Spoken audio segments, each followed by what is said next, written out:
Pastor Omushana abantu abalekeyo mu kodi yaabwe yobba kuba akasente baba kuba akasente aleke kulimbalimba bantu kubanga olaba ne mu bbaala bbiya tumugula gw'ogamba otya ate mu kyaki tugire ne bayibuli bazitunda butunzi ne bayibuli baji bwe genda wali mu gugundi ogamba bayibuli anti mu kigambo kya Mukama kyebiri waliwo ne zibatunda 10 bayibuli naye ng'ogula kigambo kya Mukama mufere anona biriga bye ali mu kubba biriga mu kyaki ndala abiteeka wali abikube lumu flat kuba ajja bikuba binyiige biddeyo n'eri ate pasita olaba ate gwe kalekaleko gw'otwala 2 oli yatukubye lumu yatugunzise kakati kyekiri ewa Pastor Omushana Pastor Omushana agenda kubabba ebyo ebigambo anoonya biriga bye anoonya biriga biwere wambweti alyoka abimanya ebyoya Alright, yes, oli ku Glosh TV nga bulijjo nateera njagala kubanga nkubuuzaako muganda wange gwe wenna atugoberera wano ku mukutu gwaffe gwa YouTube nti wasiibye otya ogamba otya kasubire oli bulungi nateera nkujjukiza nti nja kusaba muganda wange genda wansaawo osubscribinge olikinge ateera osharinge still osobola okomentinga okusinzira ku vidiyo eno nga woba okoze ki nga woba ojabe nateera nyongera okubanga nkujjukiza gwe wenna eyandyetaaza okubanga olanga naffe aba Glosh TV osobola okubanga otunoonyako kanamba kaffe ak'essimu 0750312083 oba 0750312083 ojja kubanga osobola okubanga otufuna tujja kubanga tukulangira bizinesi yo osobola okubanga naawe ogikuba abantu mu maaso ku Glosh TV kwe tubeera nze Julie Potential ogamba otya munnaffe atulaba yonna gy'osinzira okutulaba tukwebaza gyonna gy'otuusaako engalo olunaku olwaleero ndi Nobote ku pano gwe mulindi gwange ogusoose okukukyazaako nsanyuse nnyo nga kitalo kinene kitalo nnyo bannaye kuba ogusoose okunkyazaako ani agenda okuwummula emirembe ani agenda okuwummula emirembe ekitalo tekiba omanyi kyakitalo nnyo ndowooza nze nkugamba ekigambo ekikyamu kyakitalo kirungi nnyo si kitalo kiri si kitalo kyakasuku kyajjajja akasuku kitalo kirala leero birthday yakasuku happy birthday boy bambi happy birthday kasuku kukuwasabanga webale kubeera musajja mulungi kasuku musajja mulungi mu nsonga eyo mu mbeera eyo tugenda kubanga tuyitako ewa Prima ate ne pasita ono Lwamukyana yansoberedde bano pasita yavuddeyo n'amansuko ebigambo n'atulaga obubbi obuli mu kkanisa bwe tubadde tetulaba nedda si bubbi bo bakiyita bubbi naye si bubbi omanyi bapasita abo nze sibeesiga ne pasita Bugingo yajja bw'atyo yokodi bwe bayitira ne basooka ne basika abantu bwe bamala bafuna bwe bati nga nawe ekimu ekyekumi bategeera ekibazo ng'ate bakyusa formula gwe tomanyi pasita Bugingo yali wano gundi Bati Valley Theatre omulinako wamulabako namulabako yali kati ono biwero ono pasita gundi ono pasita Lwamukyana biwero ku pasita Bugingo we yajjira naye eyo kodi yaabwe ey'okuyita abantu yali akozesa kodi nga nnyonnyola nti pasita Bugingo ye ate yali kati n'ezo ssente tolaba nti ono abagamba nti bw'oba olinamu ssente ntono ng'olaba olina ebizibu towaayo ye pasita Bugingo ate si bwe yabagambanga ye yabagambanga nobagamba toyonona transport kujja sabire ewaka ku leediyo ye pasita Bugingo wedda owa kati tomala ssente zo kubanga Katonda wa bwereere ye pasita Bugingo wedda pasita Bugingo ennaku zino mumanyi asooka n'akugamba nti neetaaga $2,500,000 n'abaako ne bagoba mu maaso awo gundi layini giveemu layini gundi nkulaba olina koyini mu nsawo giveemu bino biri siriyasi so bapasitors okujja nga boogera ebigambo ebirungi ne bakyuka mu maaso si kipya era nze nkisuubira mu pasita Lwamukyana agenda kuba twefuulira obudde bwonna yeefuula kuba pasita Lwamukyana kubanga ebyo pasita Lwamukyana byayogera tebisobola kuleeta yadde 10 kituufu ajja bikolera emyezi egi amale atandika okukyusa nedda wenyini wabyogerera bamubanje landiroodi waawo agambe nti pasita enjiri ye etambudde bulungi naye omwezi guli gubadde tegunnaba naguno guyingidde mu 2 tukoze tutya atandika okubajjamu ate abikule bayibuli anoonye olunyiriri olusasuza ajja ddunoonya ajja ddufuna ojja mmuwulira naye wamma ojooka because scientifically pastor omukyala talina future mu bya church oba mu politics wa church oba mu byobufuzi bya church talina future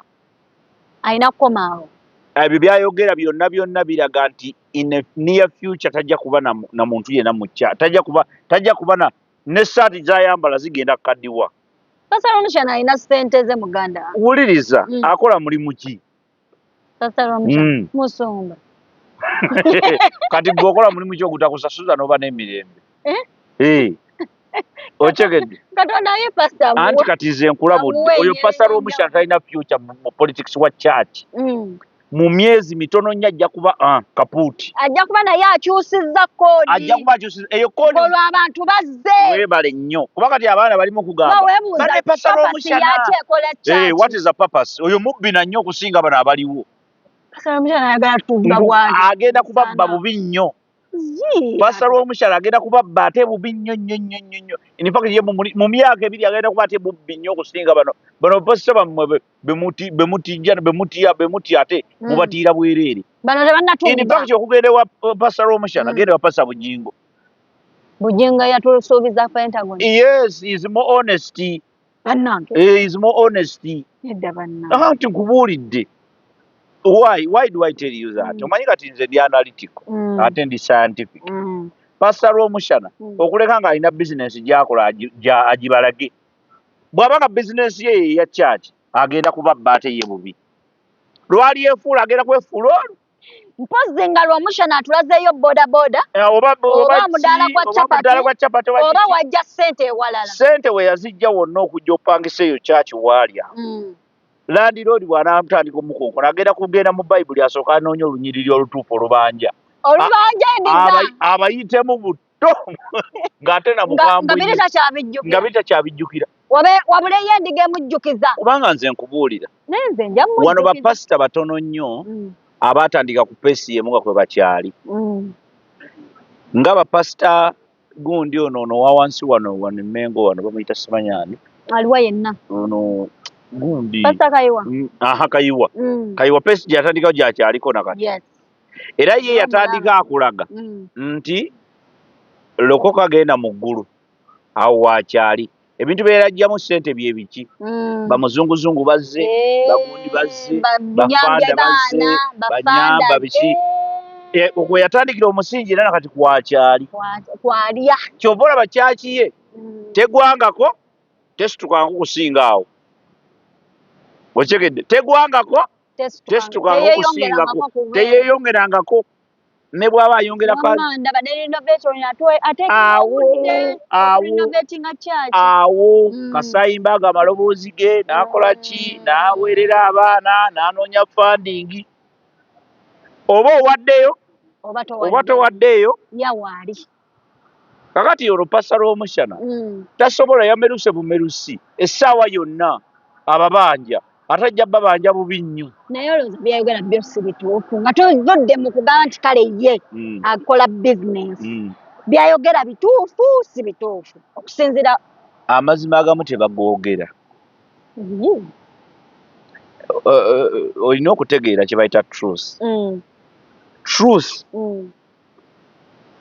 there is truth and being truthful. What is the difference? The difference is amazima omanyi tulina amazima tebagoogera si gonna nti bagoogera waliwo olina olekayo amazima to survive kakati now that's being truthful okyegedde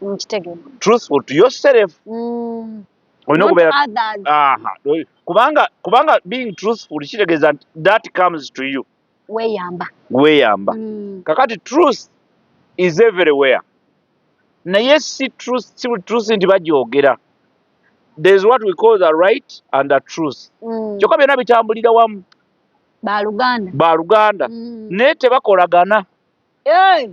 Ekituufu n'amazima tebakolagana. Era waliwo kye tugamba, waliwo abamanyi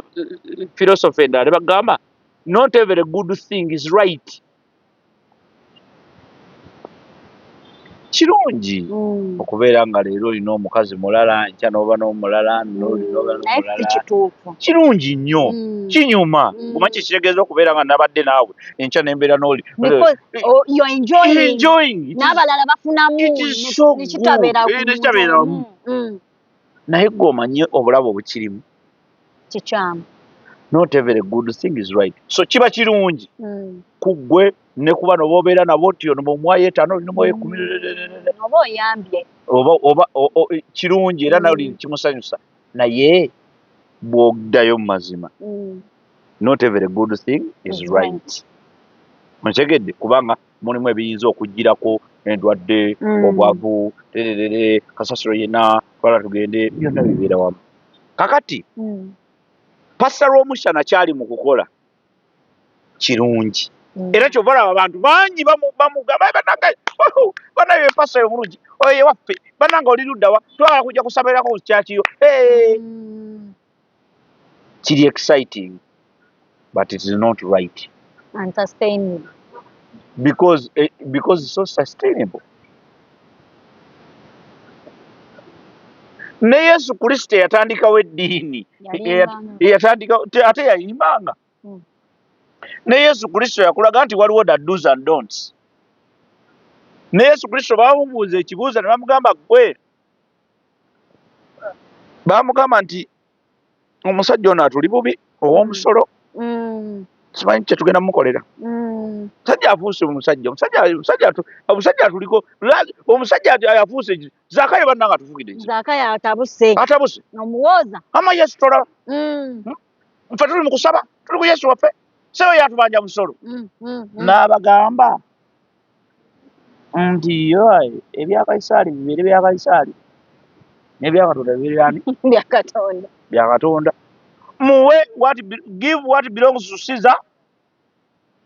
and give what belongs to God.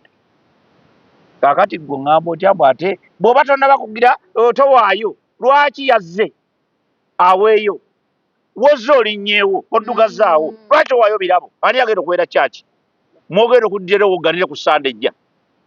bawogana bwombi Yesu bannange Yesu kakati ng'omaze okukola ebyo byonna wavudde eri mu bigattogatto byo oddugaza kyaki ani agenda okujeera baana bamusoma abaana bamusoma bo tebasoma bwe banaatuuka okugenda okusoma. Give what belongs to Caesar, give Caesar what belongs to him and give what belongs to God. Oyo pastor talina gy'alaga talina lugendo, in fact ajja bafera. Pastor Omushana mufere muzibu agenda kufera mmwe agenda ojjukira kibwetere eyawookya abantu oyo ye Pastor Omushana agenda ate Katonda agenda bookira mu modern society agenda babba bubbi lwali basitu agenda basitu lwolu nga lwa mugaso mbabuulidde tadda muve mu bintu by'obwerere kakubuulire kye kintu kyava dda gw'omanyi gwe wasoma omanyi free things are very very expensive. Oli ajja kulowooza nti akuwadde naye nga takuwadde ng'akubalira kirala kinene gw'olowooza akuwadde. Oyo pasita talina lugendo tosobola kukyusa doctrine ya church kutandika kulimba bantu mbu tebawaayo balina okuwaayo lwa mpaka. Bw'oba ovudde ewuwo n'ogenda mu church era kyabulabe nnyo ffe n'abaana abato tubalaga nze omwana wange bwe mba n'abatwala okusaba muwa 1000 lwakuwaayo tubayigiriza tiza doctrine si kya Katonda. wano mutabani wange gy'asomera bagamba ku Sunday it is a must balina owaayo because you cannot tell me nti omuntu azze mu church ovuze emmotoka emitwalo egi n'ogiteekamu amafuta n'ovuga paka papa Saramushana n'otuuka mu kkanisa n'obuukirabuukira muli n'oteekamu ebisooto byo n'owogana n'oyonoona amasannyalaze gaffe agakkanisa n'oddayo nga towaddeeyo oyo pasalo omushana ayagala kwonoona kyaki mumwegendereze mutemu nanti nkubuulidde buli kibi ekyo nna kiri ku lwamushana era ze mutobere nga mwana omusajja mubbi agenda okubba abantu bannange agenda okutubbira abantu pasalo omushana ogenda otubbira abantu naawe ekiraawe ebintu byoyogera byakiyaaye tebiriiyo tosobola kugamba abantu nti tebawaayo kiweebwayo mwenyigirize olaba n'oli gwe bagamba nti yali talina nga talina n'akutula epeesa ku ssaati ye n'aliwaayo bwongamba otya temuwaayo namwandu yali talina kyalina n'agamba kanjijeko epeesa yo bayibuli ebyogera ye pasalo omushana tagisoma hanki enkugamba nti kakati pasalo omushana baba ne bubayibuli bwabwe kuno bateeka mu waleti buli mu testamenti yemu ali nayo enyini tewera ayogera ebigambo ebisinga abijja mu mutwe talina testamenti wayimirira boss olina okuwaayo ekirabo ebyo babituyigiriza tukyali baana bato olina okuwaayo ebiweebwayo don't play with games here oba lwamushana akkiririza mu kuwaayo pasalo omushana ayagala kubabba pasalo omushana mumwegendereze mubbi nnyo because kati akozesa ki kyaki erwaningira kuki fewanenda mirembe tuwaayo million of money because kyaki erina okulwaninga tusasula amasannyalaze tusasula amazzi tusasula abakozi abakola mu kyaki because the people who are workers nga etali byakatondawo aze kusereka nyumba ya mukama aze kusereka volunteer muwa transport ine waba volunteer muwa transport kochegedde kati pasalo omushana ng'ojja kugamba abantu temuwa sente mu kyaki oyagala kuwonoona kanisa nedda nze nkimanyi bireetedde wano abantu obuzibu bwa pasta bugingo nze nkwambe pasta bugingo yatandika byayogera wano teyakyuka amafuta mugenda emmotoka zizavuga 3 kati mugenda mu ki amafuta abasirikale bamukuuma baba naali ati abasirikale baba baki ku pasta kakati oli ku pasta mbu babeera n'abasirikale waliwo ababeera amagandula nga munda mulimu emmundu aligira n'agijjayo batubuulira mbu tusigaze katonda wa Isirayiri naye era bakugamba nti ggalawo ennyumba yo ng'ogenda okwebaka ennyumba ogiggalawo naye bagamba bw'atakuuma kibuga abakuumi bakumira bwereere kituufu ekyo naye katonda omanyi katonda yatuwa kintu kya free will the free will is osobola okutegeka okutta omuntu gwe n'omutta busobola okujja ku makya n'ogamba ne musajja nogenda mu obutwa afe katonda ng'akulaba era ne kibaawo ontegedde mission yo nebeera successful in a wrong way naye n'oli gwogenda obbuwa katonda aba amulaba era katonda aba amugambe nti munne wegendereze tolyalya buli wamu tolyalya buki buli wamu era senga oba okoze obuvunaanyizibwa bwo naye n'akola obuvunaanyizibwa bwe era mumaliriza ti mission teyiseemu wenenya luvannyuma nogakale nali ngenda ekiwa obutwa ngenda ekiwa obutwa kati kikino kigaddemu omwana kyagaana obunywa muna ekyegeziwazaawo kyagaana obunywa kyagaana obunywa okyegedde nti katonda yatuwa free will nti katonda akulaba ng'ogenda okwonoona osobolera ddala bulungi nnyo okwonoona katonda akulabye bw'ati n'amaaso ge n'oyonoona kakati free will eyo kyekiri kye tukyobola tusomesa abaana baffe tubasaba kyobola tugenda ne ku kyaki ku Sande kwejjukanya buvunaanyizibwa bwaffe n'okutegeera katonda n'enkola ze okwongera omutegeera n'enkola ze nti free will eyo akuwa omukisa okwesalirawo naye gwe bw'osalawo obubi osigala era osazeewo bubi bw'osalawo bulungi era osigala osazeewo bulungi kakati n'embeera eno yeeriwo nti kakati olwaleero abatemu basobola okujja ne batemula pasita tekitegeeza nti tabadde wa katonda kubanga jjukira tuli mu nsi ekizakitire agogo sooka ogaleke sooka ogaleke nedda gundi yafa munne bodyguard kitalo yafa amasasi yes ye yafa pasa bujo anti yete bamukuba kozi bamukuba egonti amasasi bamukuba liko amasasi tugaveko nganda wange naye olaba bali maaso ga president wali ne Ssenyonga n'agamba tannalabako muntu ku mulembe gwa Museveni guno gwe bakuba yadde essasi erifulumye ku mulembe guno ng'omusajja amutudde agange togajjukira so kati kyenjengezako okugamba nti tutandise okufuna obuzibu obw'ebintu ebifaanana bwe bityo so pasita oyo omuyaaye Pastor Simuyaaye. Boss. Tereza Boss. Boss. Pastor Ramshan. Ayagala gasi kutegeeza abantu ekituufu. Tosobo nedda abantu ekyo si kye kituufu. Ebyo biwulikika bulungi mu bantu bagala biwulira bakyamuukirire bagambe nake era pastor waffe anoonya buganzi. Gaslightinga. Anoonya buganzi mu bantu naye nga byayogera si bituufu. Muweeyo ebirabo, muweeyo ebiweebwayo ne bw'oba tolina lwana oweeyo. Ekyo kikuwa amaanyi ogenda okukola ofune olulala oweeyo. Ontegedde bulungi nnyo kubanga ye Katonda takola yatonda gwe. Gw'olina okulabirira ye. Otegedde gw'olina okulabirira emiteekateeka ze za Katonda kuba yatuwa obuvunaanyizibwa ayita mu ffe n'olwekyo tunajjako obuvunaanyizibwa. Kankubulira ekintu mu mukwano gwange. Ekimu ku bizibu bye tusinza okufuna ennaku zino be bantu abajjako obuvunaanyizibwa. Kyova olaba abasajja basuula abaana ne basuulira abakyala. Akyala kati omuwendo the rate of single mothers is rising at a very terrible speed. Why? Bye bivubukavubuka ebifaanana nga pasita. Pasita talina gwe yali alese. Anti kugambe ajja baleka abantu ajja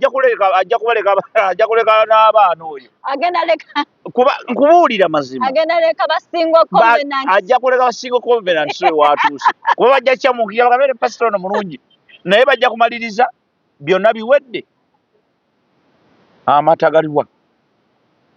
emboozi tegula mata bamugambe pastor gwe watunnyonnyola wante tulina kuwaayo bonna bajja kugenda beeyiwe mu kyaki naye munange endiga zibandika bonone kyaki yonna bonone kyaki yonna olunaku pasita lwali basaba akasente bajja kubeera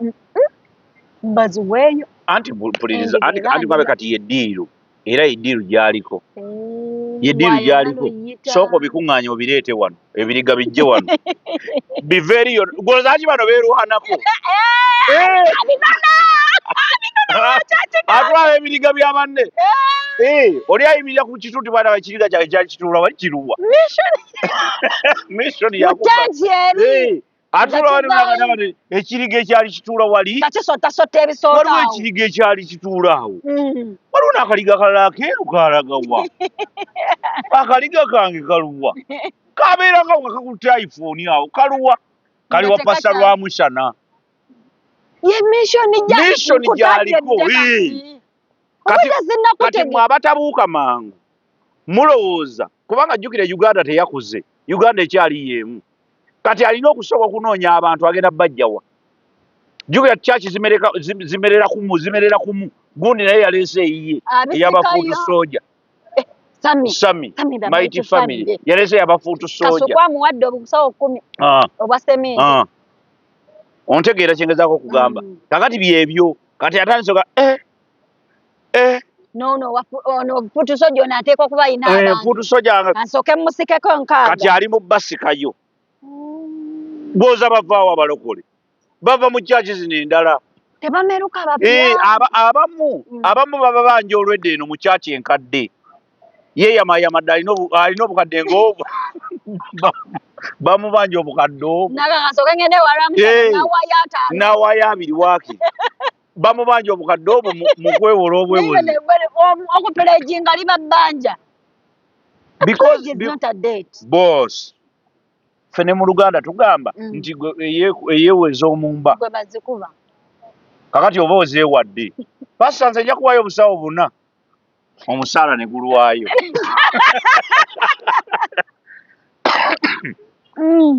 Omusala ne gukola ki? Ne gulwayo. Obusawo obuna ne bufuuka obuna. Obuna ne bufuuka. Ate baŋŋamba nti bateekamu n'amagoba bapasita. Obadde ki? Gundi oyo yali atugambye okutuwa obusawo buna naye kati ate obuzibu bwe twafunye wali wabulawo nga 8. Ekyamazima awo wo era tubakwasizzaawo mugira funa banno b'ofuna tulabe muyinza okukwata. Kati osanga oli nga ali mu kyaki bw'ati abangi b'obukadde busatu bamuvuma nga bamukolera kyolyo anti nkubuulidde eyeewooza omumba gwe baziko. kati ate n'ekyokubiri a promise is a date. Nze ne nkugambira wano ngenda kuwaayo akakadde next week oba tokasuubira oba okasuubira bwe kiba kakati ne Katonda naye bw'oba omusuubiza era naye aba abanja ennyumba ye n'ogamba eddirisha lyo ngenda ddigula buli wootunulawo oti nga terinnabagulwa n'ogamba sande ejja sijja kusaba sande ejja buli lwotunula Saturday bw'etuuka n'otandika okweraliikirira nnyingidde ntya kyaki. So Pastor Omushana abantu abalekeyo mu koodi yaabwe yobba kuba akasente babakuba akasente aleke kulimbalimba bantu kubanga olaba ne mu bbaala bbiya tumugula bbiya abantu bagula bbiya gw'ogamba otya mbu ate mu kyaki tugire ne bayibuli bazitunda butunzi ne bayibuli bwe genda wali mu gundi ogamba bayibuli anti bwe mu kigambo kya Mukama. Kyebiri waliwo ne ze batunda 10 bayibuli naye ng'ogula kigambo kya Mukama. Ontegedde bulungi nnyo. So nga tuva ku Pastor Ramushana mu bufunze mufere anona biriga bye ali mu kubba biriga mu kyaki ndala abiteeka wali abikube lumu flat kuba ajja bikuba binyiige biddeyo n'eri ate pasita olaba ate gwe kale kaliko gw'otwala 2 oli yatukubye lumu yatugunzise akolanga buno banka bwa microfinance busooka ne bubawola Kagala wala mugenda okudda nga kagadde okageze biliyoni 2 kakati kyekiri ewa Pastor Omushana. Pastor Omushana agenda kubabba bwe muneepankapanka mbuno simanyi ono pastor waffe era nalabye abantu ku TikTok beekyanga era nze pastor ono pastor gwe njogendako bane kyaki ye erirudda bagenda kubabba mugenda kakasa ebyo ebigambo anoonya biriga biwere wambweti alyoka abimanya ebyoya agule bulangeti akolemu bulangeti nkubuulidde nkubuulidde Pastor Ramushana sikyazze mbabuulidde sigala mu kyaki muve mu by'okukyamuukirira musigale wa Pastor Tomu musigale wa abapasita abameruka bayaayi bagenda kubabba teriyo pasita agoba kimu kya 10 okulekana muyaayi anti wuliriza sayansi ali bwati abasajja balina sayansi psychology akuba psychology ontegedde toleeta kimu kya 10 maama owa bodaboda agenda okuleeta ye togenda musasula bayibuli yennyini mwemuli omukazi eyakwata epeesa lye nga talina kyalina nagamba sinsobola kuva mu nnyumba ya Mukama nga siwadde eyo n'awaayo epeesa gwe noŋŋamba mbu ate oba olina ebizibu towaayo nedda okuwaayo not optional. Kiri kya 10 kimu kya 10 naawe ofunye miliyoni leeta emitwalo 10 giteeke wali kiri kimu kya 10 ye URA eya Katonda abantu abo babbi URA gwe osoma ddiini ndi Mukatuliki kakati mu Bukatuliki kankubulira ekigambo amazima oba oyagala okugaggawala okunyumirwa enseera bw'olaba nga kakadde booti nakazze mu nsawo yo nga tokakudde musajja ng'okajje mu ntuuyozo kubanga akamusajja ko kalye kaku kuba kati ye eri aba alina okuwaayo gye yabujje aba akuwaddeko naye bw'obanga ofunye akasente oba ku YouTube yo mu ntuuyozo 10% bw'oba tosobodde genda mu kereziya 10% gisaasaanyize mu bantu mu bantu ontegedde kubanga oluusi naffe eri bamanyi okutabuka n'ogaali naye kati abantu mujabbawa kubanga ekyo kimu eky'ekkumi kya Katonda give what belongs to Caesar to Caesar and give what belongs to God to God. Ebyo by'okulimbalimba bennange agenda babba mbalabudde ompitanga nga babbi mbalabudde